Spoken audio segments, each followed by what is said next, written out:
প্রথমে আমি তক্তিপুর পীরের মাঠে আজকে আমাদের এই দলীয় অনুষ্ঠান হচ্ছে।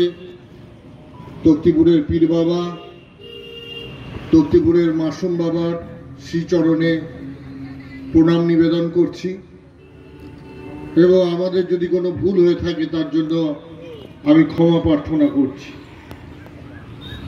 আজকে 9ই আগস্ট, আজকে আমরা রাখি উৎসব পালন করেছি।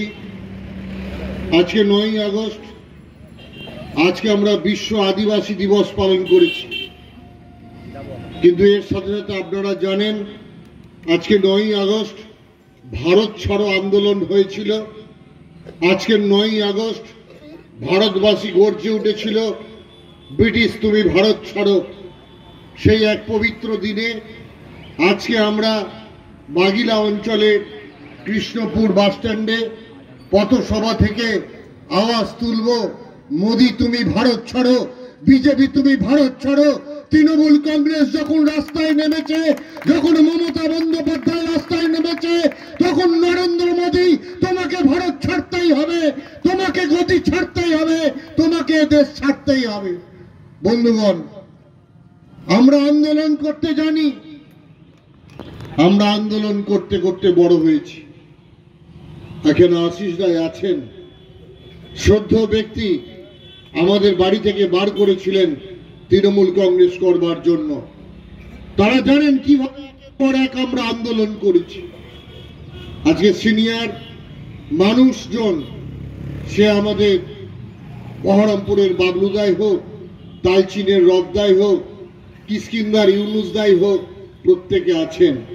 মঞ্চে হাকিম বাবু আছেন, সমীরন্দা আছেন, দীর্ঘ আন্দোলনের সাক্ষী। তসমিনা কর্মাধ্যক্ষ, গীতাদি আছেন, স্বপন শর্মা আছেন, কৌশিক বক্তব্য রেখেছেন। আমাদের এখানে বর্তমান পঞ্চায়েত সদস্য এবং গত পঞ্চায়েতের সদস্যও আছেন। এই অঞ্চলের অঞ্চল সভাপতি আকবর আছেন, গন্তার 1 অঞ্চলের অঞ্চল সভাপতি সৌমিত্র আছেন, মৃন্ময় আছেন, রাহুল বক্তব্য রেখেছেন। আমি শুধু আপনাদের বলবো, অনেকক্ষণ বক্তব্য হয়েছে, অনেক কিছু শুনেছেন, শুধু মাথায় রেখে দিন, এই বাংলাকে কেউ কখনো ভালোবাসেনি। যখন নেতাজি সুভাষ বোসের সময় আপনারা দেখবেন যত স্বাধীনতা আন্দোলনের নেতা, গুজরাটে হয়তো 2 জন খুঁজে পাবেন, উত্তরপ্রদেশে হয়তো 2 জন খুঁজে পাবেন, মহারাষ্ট্রে হয়তো 4 জন খুঁজে পাবেন। কিন্তু অন্যান্য রাজ্যে যেখানে 2 জন 4 জন খুঁজে পাবেন, সেখানে পশ্চিম বাংলার স্বাধীনতা আন্দোলনের নেতা খুঁজলে আপনি 40টা 50টার নাম খুঁজে পাবেন। আমরা দেখেছিলাম জাতীয় কংগ্রেস তখন নেতাজি সুভাষচন্দ্রের প্রতি অবহেলা করেছিল। আমরা দেখেছিলাম প্রণব মুখার্জির প্রতি অবহেলা। আমরা দেখেছিলাম কমিউনিস্ট পার্টির দক্ষিণী নেতৃত্ব জ্যোতি বসুর প্রতি অবহেলা। আমরা জানি কতবার কিভাবে বাঙালিকে আটকানোর চেষ্টা করেছে অন্যান্য রাজ্যের মানুষ, অন্যান্য রাজ্যের নেতারা। বাঙালিকে কখনো সম্মান দেয়নি দিল্লির নেতারা। এখানে হাকিম বাবু আছেন, আমরা সকলে কংগ্রেস করা লোক, আশিস রায় আছেন, কংগ্রেস করা লোক। আজকে মমতা বন্দ্যোপাধ্যায়কে কেন জাতীয় কংগ্রেস ছাড়তে হয়েছিল? কারণ দিল্লির নেতারা আমাদের বাংলার নেতাদের উঠতে দিত না। মমতা বন্দ্যোপাধ্যায় বুঝতে পেরেছিল সিপিএম কে যদি শেষ করতে হয়, তৃণমূল স্তরে আন্দোলনটাকে নামিয়ে নিয়ে যেতে হবে। তৃণমূল স্তরে গিয়ে দাঁতে দাঁত চেপে প্রতিটা ইঞ্চিতে ইঞ্চিতে লড়াই করতে হবে। তাই মমতা বন্দ্যোপাধ্যায় 98 সালে তৃণমূল কংগ্রেস তৈরি করেছিলেন। আজকে আমরা মেমারি 1 নম্বর ব্লকেও প্রতিটা জায়গাতে ইঞ্চিতে ইঞ্চিতে লড়াই করে নিজেদের যোগ্যতা প্রমাণ করে আমরা সংগঠনে আছি। আমি আপনাদের বলতে চাই, প্রতিটা ক্ষেত্রে ইঞ্চিতে ইঞ্চিতে লড়াই করতে হবে। দায়িত্ববোধকে সামনে রেখে প্রতিটা গ্রামে গ্রামে বুথ সভাপতিরা যেমন আছেন, গ্রাম সভাপতিরা যেমন আছেন, অঞ্চল সভাপতিরা যেমন আছেন, লড়াইটাকে ছড়িয়ে দিন মানুষের মধ্যে। কারণ মানুষ বিজেপির সঙ্গে নাই, মানুষ অন্য দলের সঙ্গে নাই, মানুষ মমতার সঙ্গে আছে, মানুষ তৃণমূল কংগ্রেসের সঙ্গে আছে। তাই আমরা যদি তৃণমূল কংগ্রেসের সৈনিক হই, আমাদের মানুষের সঙ্গে থাকতে হবে।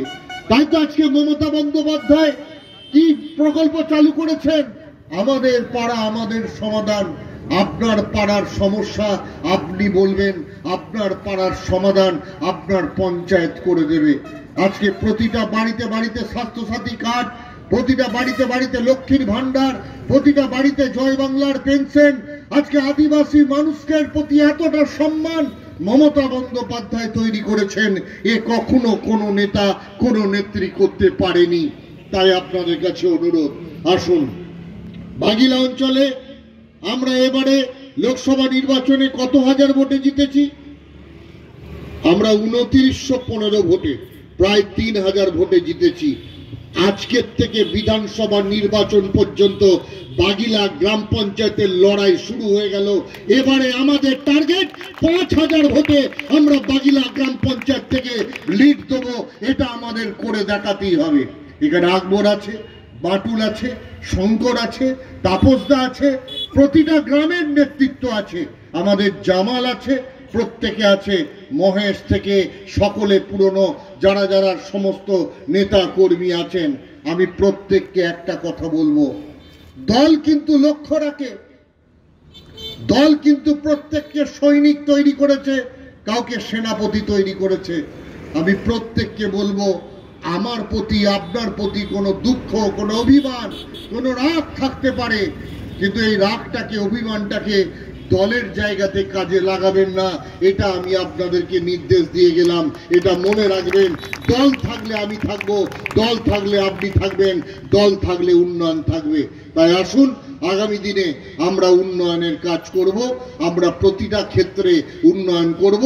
এবং আজকে ভারত ছাড়ো আন্দোলনের 9 আগস্টের দিনে আমরা এটাও প্রতিজ্ঞা করছি, আমরা মেমারি 1 নম্বর ব্লকে নরেন্দ্র মোদীর দল বিজেপি সরকারকে 1 ইঞ্চি জায়গা দেয়নি, আগামী দিনেও দেবো না, 2026-এ তো দেবই না।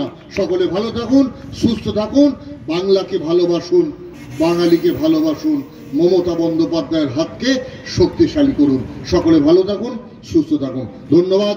মমতা বন্দ্যোপাধ্যায় জিন্দাবাদ, অভিষেক বন্দ্যোপাধ্যায় জিন্দাবাদ, তৃণমূল কংগ্রেস জিন্দাবাদ।